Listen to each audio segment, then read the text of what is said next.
action-packed weekend in the world of sport, coming from different angles in Europe and also in Nigeria. MPFL, NNL, not forgetting even athletics, where Nigerian star S.A. Brume also made history. Well, we just have to look at all the sporting stories making trends in the world of sport. Welcoming you on the program, 360 Sport on Trust TV. I am Adeni Ajishafe. Well, we will be starting from athletics, where Nigerian home girl S.A. Brume did exploit over there in Belgrade, Serbia. Precisely, she was able to win for herself silver and also for Nigeria as she jumped. She leapt 6.85 meters to win silver for Nigeria there at the World Indoor Championship that took place in Serbia. S.A. Brume, well, right now has become the tall Nigerian to have done so well in this particular competition after the likes of late Sunday Bada, Gloria Alozie, and not forgetting Olusoji Fashuba. Good one for S.A. Brume, who really did well by jumping this particular 6.85 there behind home girl, the Serbian lady, Ivana Vleta, who actually jumped 7.06 to win the tournament in gold, and American Lorraine jumping 6.82 to consult in the competition. Nigerian Ruth Usoro actually came 11th on her own because she could not meet up with the standard of getting to the medals ranking. And for the quartet of Nigeria, who ran 4x400 relay for men, they tried, but they actually came 11th also in the 4x400 meter relay race. But right now, we are celebrating S.A. Brume, a Nigerian golden star, who actually got silver there. Good one for her. Winning silver is not a child's play when it comes to World Indoors Athletics Championship that took place in Serbia, Belgrade. Well, good morning. They are now joining me to talk sport this morning is Adekunle Samuel. Good to have you, Adekunle. Good morning. And from Kabiru, good morning there. Good to be here. Okay, we are just talking about Nigerian star lady, talking about S.A. Brume, who actually got silver over there in Belgrade. So when 6 of them went there, she was the only one that was able to scoop a medal. Oh, great. Fantastic. Honestly, I'm so happy for her. Like, to go there to win silver shows that she was well prepared, went there competing against the likes of Team Great Britain, to go there and win silver, just one shot of gold. Very congratulations to her. It shows that we're really prepared for this competition, this Olympics, athletics, sorry. So she's done well for the country. Yeah, like what he has said already, yeah, I believe it's a good result for the young lady actually. Getting into the second position is not an easy task when it comes to athletics. We have so many good athletes all over the world. But we know that when it comes to athletics in African, either 100 meter or 200 meter, Nigeria athletes are very trying when it comes to athletics. And like you have said in the past, we have the like of Olusoji Fashuba that won the, I think, against 60 meters. Against the like of Justin Gaultin some years ago. That should be in Valencia, I remember, in Spain, in that same year. So I believe that S.A. Brume doing this, I think it's a good result, a wonderful one for the young lady. Good one there for S.A. Brume, the lady that did well for Nigeria in the, talking about the competition. She actually won silver for Nigeria. We have to celebrate that lady. She has really done well. At the Olympics, she won bronze. Now she did well here, getting silver, edging her name in silver. Good one for her. Well, we just hope that she'll continue to leap into a lot of opportunities for her ahead concerning sports. Well, we move away from athletics. Let's talk about another story where Nigerians also this time around, they did well. They won by 8-0 aggregate. They won 5-0 just over the weekend at the Samuel Ogbemudia Stadium. Talking about Nigerian Flamingos under 17 ladies as they were able to defeat the visitor DR Congo 5-0. If you add it to the first leg 3-0, they made it 8-0 aggregate to silence the DR Congo team. And there right now, they are celebrating because Edo State Deputy Governor gave them 1 million naira for the fact that they were able to actually spell the spelling of Congo there. A good one. They did well, and now they'll be facing Egypt in the next round of the qualifiers. And hopefully, they'll be able to scale through the Egyptian ladies because it won't be an easy task for them. But as it is, from the way the ladies have been playing, it shows that they are ready for this. Adekunle? Yeah, actually, they are ready for the tournament. You know, when it comes to female football in Africa, Nigeria always comes first in terms of female football in Africa.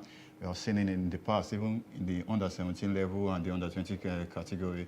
I remember the one that produced the likes of Asisat Oshola, the likes of Tony Payne also. That was during the World Cup, which they lost to Germany in the final by 2-0. So the Flamingos, the under-17, demolishing DR Congo by 8 goals on aggregate. I believe, I won't call it a new thing actually, because I know that female football in Africa, Nigeria always comes first. Unlike, though we have some people that are really challenging us right now, the likes of Cameroon, Equatorial Guinea, Ghana, South Africa, so they are trying. And the like of Tunisia that are just springing up in terms of female football. But still, Nigeria remains #1 when it comes to female football in Africa. Abdul, how do you see that game? Yeah, firstly, I wanted to ask, I hope he gave them 1 million each, not 1 million for the entire team. For the entire team. Oh, wow, fair enough. But yeah, the Nigerian women football, they're doing really well. Like at the higher level age, they've won World Cups, they've gone to finals, they've done really well. So this shows that we really do well in women's football. In sports in general, like in Nigeria, like the women are really doing well. Sometimes they're even outshining the men. It's not even sometimes. They've actually outshined the men. They perform better than the men when it comes to all the competitions they are so far need to played. step up and learn from the female side then. So now we've been looking at our ladies Flamingo under-17 team. They traveled to Congo. They won 3-0. Came back to Nigeria at the Samuel Ogumilaya Stadium and did it while up in 5-0. Now making it 8-0 aggregate as they were able to drop DR Congo. And now they'll be facing Egypt in their next qualifiers. At least we'll just have to appreciate what these ladies did and also the entire squad. Congrats to them. Now we move away. Let's talk about Nigerian Professional Football League Match Day 19, where matches were played across Nigeria. Quickly, let's look at the result as it stands, where Heartland against MFM, Dakada against 2-1, against Niger Tornadoes ended 2-1, Abia Warriors against Katsina 2-2, 5-3 was Enugu Rangers defeated Lobby Stars, Remo Stars, they were able to do well against Kwara United, Plateau United pipped Sunshine Stars 2-0, Wiki Torres against Eyimba ended goalless, and you have Rivers United, table toppers, 4-1 against Aqua United, defending champion. What a way to go at the over there in Port Harcourt. Kano Pillars against Gombe United ended 3-1, and you have to give it up to Shooting Stars, who pipped Nasarawa United by a lone goal. They are scored by Uko. And for Rivers United, well, a player scored a hat-trick there. You're not doing business well there. And now, if you look at the way the table is standing in the MPFL, you just have to appreciate the fact that Rivers United and Plateau United are really running away with it. Rivers are first with 42 points, followed by Plateau United 41. And you look at the two teams, they are not just relenting at all. Rangers are third, they have 34 points. Now they are behind with a lot of points there. You just have to calculate that they are at least 8 points behind Rivers and 7 behind Plateau United. Remo Stars are now having 32, Kwara United 31, and you have Aqua in 6th position, Wiki in 7th, Sunshine in 8th. And you look at, if you go to the bottom of the table from 11 to 20, Gombe, Kano Pillars, Abia Warriors, Nasarawa United, Katsina United, Dakada, Niger Tornadoes, Heartland, Lobby Stars, and MFM. In that pecking order, looking at the way the table is standing right now, Adekunle, you want to agree with me that Rivers United and Plateau United really are running away with it? Yeah, the both of them, they are running away with it, but I think there are still a lot of matches to be played actually. But you know, when it comes to Nigeria League, like this kind of point, it will be so difficult for others to catch up, because even the rest of them, the two table toppers, that is Rivers United and Plateau United, I'm not seeing them relaxing against any other team that they will be playing against. So I believe that there is going to be a two-horse race this time around between Rivers and Plateau United, and also to the rest of the team, just like Eyimba of Aba. I'm not impressed with Eyimba actually this season. Kano Pillars has been playing so poorly also. I think Eyimba, in terms of Eyimba, their coach, if you need the judge, the job might be on the line because of the kind of results, because of the kind of result they are actually getting from there. Now, still talking about the MPFL. Now, you just have to. The fact that I remember the last time Eyimba played against Plateau United, and the fans of Plateau United were actually Eyimba. They were calling for, they were telling the coach Ilechukwu to come to Eyimba and be their coach because of the performance. But a lot of people are surprised the fact that since Vinicius took over, it seems things have been a bit difficult when it comes to the MPFL for Eyimba. Yeah, because actually this is not the Eyimba we used to know. The Eyimba we used to know, we know that in 2003 they were champion of Africa, in 2004 they were also champion of Africa. So currently now Eyimba has really gone down when it comes to Nigeria, playing in the Nigeria League. Maybe the investment is no more there, or the motivation factors are gone already concerning him. At least, I don't think the motivating actors should make them stop winning, because I think right now it has happened to so many teams. You see teams just draw form, or they'll be playing, goals won't come, or goals will be, you try all you can just do to get a goal scored, and it won't just come. It happens to so many clubs. So for Eyimba, it's not an excuse. All they need to do is to sit down. Okay, where are we getting it wrong? And let's at least fix our house. But for them to be the fans are calling for another coach to come and take over, that could be a bit demoralizing for Coach Finidi. Yes, actually, it's a bit demoralizing for him. And we know the coach you are calling over to come and take over. When he was with MFM, he did really well with MFM. And he's in with Plateau United. Plateau United right now. And you can see they are second on the log. So if there is no, to me, I believe that there is no fans that will not call for such a coach that, oh, come and take over. Because we know the categories of Eyimba. We know where Eyimba belongs. They belong to the top-ranked team in Africa. But seeing Eyimba just going down like this, I think is something really bad for them. Okay, we've been looking at the MPFL match day 19. That will be at least where they will be stopping for the next 2 weeks, so that the team will be able to buy more players and make their team stronger. But for now, match day 19 has been played, and we have the result and the table for you earlier on for you to see how the MPFL is standing. You just have to appreciate the fact that, well, all the teams are right now making statement before they went on holiday. Well, Rivers United, really, they did well, and now they are top of the table. You just have to give it up to them. And Plateau United are second on the log alongside the teams that are following them. Well, for the way it is now, MFM, they just have to get their acts together if they really want to continue in the MPFL, because now half of the season is gone and the second will be starting in the next 2 weeks. Well, that's for all the teams that play in the MPFL. Now, let's move away. Let's quickly look at matches over there in Europe, where matches were played during the weekend. But we pick a Nigerian and also another Nigerian, although he's not playing for Nigeria. This time around, Victor Osimhen. Osimhen and Abraham, they were able to score a brace for each of their clubs. Talking about Osimhen scoring the brace for Napoli. And Tammy Abraham, I beg your pardon, also scoring a brace also for AS Roma, which actually lifted their clubs. Good one for AS Roma in the Battle of Rome against Lazio. They were able to win that game. And also for Victor Osimhen's team, Napoli, he was also able to make it. And now the man is really making statements, sending warnings to Ghana that he is coming. A good one for Osimhen and for Tammy Abraham. Looking at the two of them, being able to score 2 goals for each player, that was outstanding. Yeah, no, it was great to see. Tammy Abraham, unfortunately, chose to represent England, so maybe we can't really classify him. But yeah, Victor Osimhen is back on form. It's great to see him back scoring goals. He scored 2 braces in a row now. You know, coming back from that horrific injury, he lost his eye socket. He had to go to surgery, he fixed it back. So no, it's great to see that he's back on form, scoring goals. I think if he was with us in the African Cup, I think we could have really done better than we did, because he's probably the best striker we have at the moment. I saw his stats at the weekend. This is his 15th goal in just 19 matches. So imagine if he was fit, he didn't miss all those months through the injury, he would have been one of the top scorers in Serie A at the moment. So Tammy Abraham as well, great to see him doing well, having come from Chelsea, where he wasn't really given the opportunity. Now under Jose Mourinho, he's really doing well in Rome. So maybe they might even bring him back next year because they have a buyback clause. Maybe Lukaku hasn't really worked out, so they can still bring Abraham back.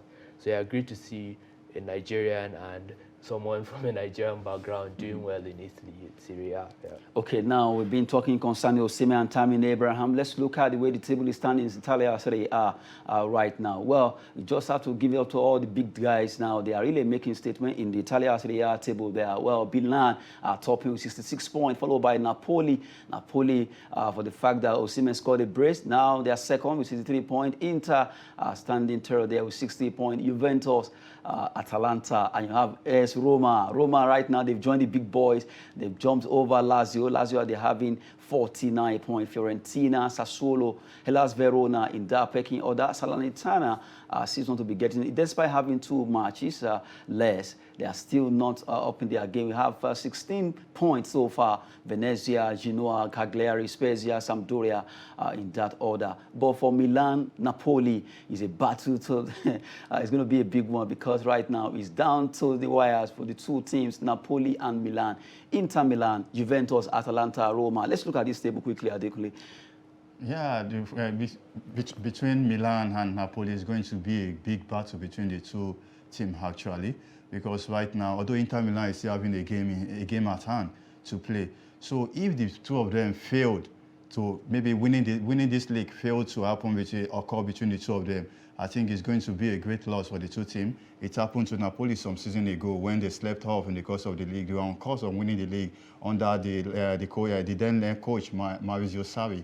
But they failed even with all the big expensive signing they made, signing a player like Gonzalo Higuain in that same squad. So right now, I believe that if they should play the ball well into their court, they are going to win the league. The winner should come between Milan and Napoli this season. But it's still very open, even for Inter Milan. Yeah, it's great to see like the Italians, the title race is really because on if you season. drop any point now, anyone can upstage. Inter actually dropped points, 2 points in the weekend, so that's why they've dropped back a bit. But it's great to see. This is probably the most entertaining title race in Europe at the moment. Like great to see AC Milan back topping the table, challenging after their long years of decline. Napoli are still in it with Victor Osimhen back on form. Inter Milan, till you can't rule them out. Who knows? Even Juventus, the gap is just 7 points at the moment. So if any of them slip up, somebody else can catch up. Yes. So it's great to see. So from Milan to Juventus, it's still very, very open. It's still very because tight. You look at just 7 points and they can still close it if everything goes well with that team. Yeah, and no European distraction as well. None of them are playing in the Champions League, so that means they can focus on the league. So it's great, entertaining stuff. Okay, now let's move away to the biggest one that happened over the weekend. It was El Clasico between Barcelona and Real Madrid. It was a shocking defeat. They were humiliated at the Santiago Bernabeu. Talking about Real Madrid, well, a lot of people are attributing that, well, was it because Benzema did not play? But I see no reason why, okay, without Benzema, Real shouldn't come out to play good football. Well, good one for African brother Aubameyang, who was able to get a brace there. We have to celebrate this Gabonese player who right now has been declared a star player for Barcelona. They were able to do well against Real Madrid. Good one for them. You just have to appreciate what they did. Coming to you, Kabir. Oh yeah, from minute one, honestly, that match, from the first minute, it was attacking. Real Madrid is like, they didn't turn up that much. They dominated the match. Honestly, 4-0 was flattering to them. It could have been 6-7, honestly. Chances they missed. Like Benzema, I don't think that's an excuse. Because all their players were fit, available, experienced players. They played all of them. It was just Benzema that was missing. So they still had to turn up some way. They didn't really turn up. Honestly, it was a shocking performance. I think Chelsea fans should be confident against Real Madrid. Are you serious right now? Because the way Real Madrid played yesterday, I feel like if they meet Chelsea, Chelsea might beat them. And what if they don't play the way they play yesterday and they play the way they won against PSG? Okay, that's true. But I feel like Chelsea's coach and PSG's coach, they're not the same, man. Tuchel, if you play at Chelsea, they're solid defensively. If you play like that against Chelsea, they'll be defeated. They're already throwing some banters against Real Madrid fans. So you, Adekunle, how do you see that game, El Clasico? It was a kind of, nobody expected 4-0. Seriously, the goal margin is too much. I never expected it. I was in a shock mode when I noticed that Barcelona were up by 4 goals to 0 already. Because to me, now I begin to wonder, like what he said, are they really ready to play against Chelsea? When they won against PSG, so many people are like, oh, they are the main favorite to leave the Champions League this season. Well, I always tell people in the game of football, it is not over until it is over. With what Madrid played against Barcelona, you can't compare it with what Chelsea played against Liverpool in the cup final. It was really a different ball game. That is where you see the standard of the game. A good game coming from 2 European giants when Chelsea played against Liverpool. So if playing against Madrid, even without Benzema, just like it happened last season also, they were like, Ramos was not there. They were managed to escape at Santiago Bernabeu against Chelsea last season. And by the time Ramos will play in the return leg against Chelsea at Stamford Bridge, they lost to Chelsea. And right now, Benzema has been in and out of the squad this season due to injury. And Champions League that we are talking about is just in a few weeks' time that we're playing against Chelsea. And you're being hammered. I'm sure that, don't let me use the word hammer, let me use the word humiliation against Barcelona, because Barcelona really humiliated them by 4 goals to 0. It's really a the margin is quite too much. It's From too the much. way you are talking, it seems you are a Real Madrid fan.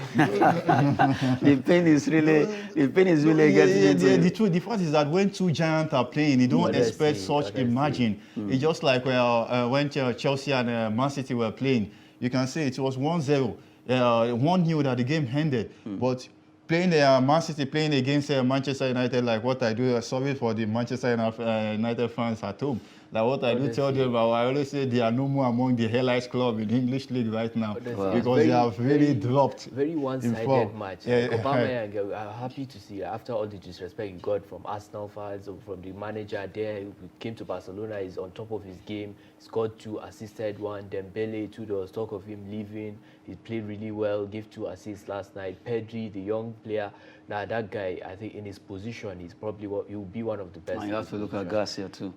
Yeah. The young players, honestly, they did well. Javi, like the job he has done, just a short period of time, has really transformed the whole Barcelona team. They are turned things around. Hopefully it will continue. Barcelona fans celebrating worldwide because of what happened between them and the Santiago Bernabeu team, Real Madrid. Now let's look at the way the table is standing quickly.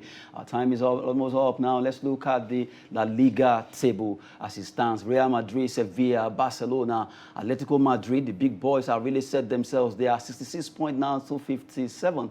And Real Madrid are Barcelona 54 alongside Atletico, who won their game by a long goal. Good one there. The big boys really set themselves. You just have to open up. Let's see what happens there. La Liga is really getting interesting now, looking at the way Barcelona hammered Real Madrid at the Santiago Bernabeu. Well, before we go, our last story, talk about Formula One, where Charles Leclerc and alongside Carlos Sainz, they were able to make it. They make it 1 and 2 for Ferrari team, winning that Formula One Bahrain Grand Prix over there in Bahrain. Good one for the 2 motor racers. They were able to do well there. The drivers did well for Ferrari. You just have to give it up to the 2 drivers, Carlos Sainz, and also not forgetting Charles Leclerc, the Frenchman, really doing well. Now, Ferrari are happy that they are right now topping the standing there. You just have to appreciate the fact that Leclerc did so well. Well, Verstappen out. Yeah, but the Ferrari are back. Obviously, the past few years, they struggled a bit. Mercedes were dominating. Red Bull last season with Verstappen, like you said. Unfortunately, this time around, he was third for a bit. Or suddenly his car, something happened to it, and we went last. Someone was even joking that maybe it's Hamilton's people or something that manipulated his car or something like that. Because last season it happened in controversial circumstances. He won the championship in very dodgy circumstances. Hamilton was leading, so it's very controversial. So they were very upset, Mercedes. So this time around it was a very different story. Ferraris they're coming back. Charles Leclerc, a young guy from Monaco, he really did well to win that first race. No one was talking about him at the start of the season. It was like Hamilton, Verstappen, between the 2 of them, who's going to win this time around. But Ferrari first, second, them. Hamilton managing to finish third and finish at the podium. So it's very entertaining to see. Red Bull, surprisingly, both of their cars, they went out. And yesterday. if you look at the way they're standing right now, Leclerc, Sainz, actually, they are the one topping there. Sainz are coming second, Leclerc, Charles coming first, and how Lewis Hamilton, the Briton, who came third.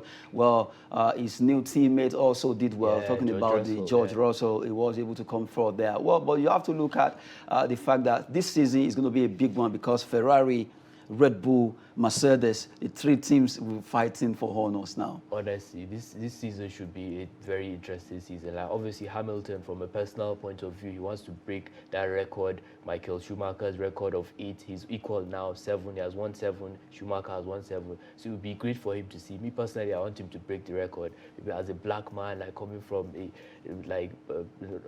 working class background, to come and break the legendary Michael Schumacher's record, the German man in Mercedes as well. So I think I want, personally, from a personal point of view, I'm supporting Mercedes, but it will be very entertaining to see. Verstappen, obviously, he won it last season. He wants to win it again this year. So it will be great to see this year how it turns out. Yeah. Well, we've been looking at the Formula One, talking about Charles Leclerc winning the Bahrain Open there at the Grand Prix, where he was able to win for Ferrari alongside Carlos Sainz, his teammate. Good one there. They were right now making a statement. This season will be a tough one in the Formula One. That's it. it on 360 Sport. My gentlemen, Kabiru and Adekunle, good to have you in the studio. Great to be here once again. Good one there. Well, we just have to go right now. I am Adeni Ajushafe. Thanks for watching.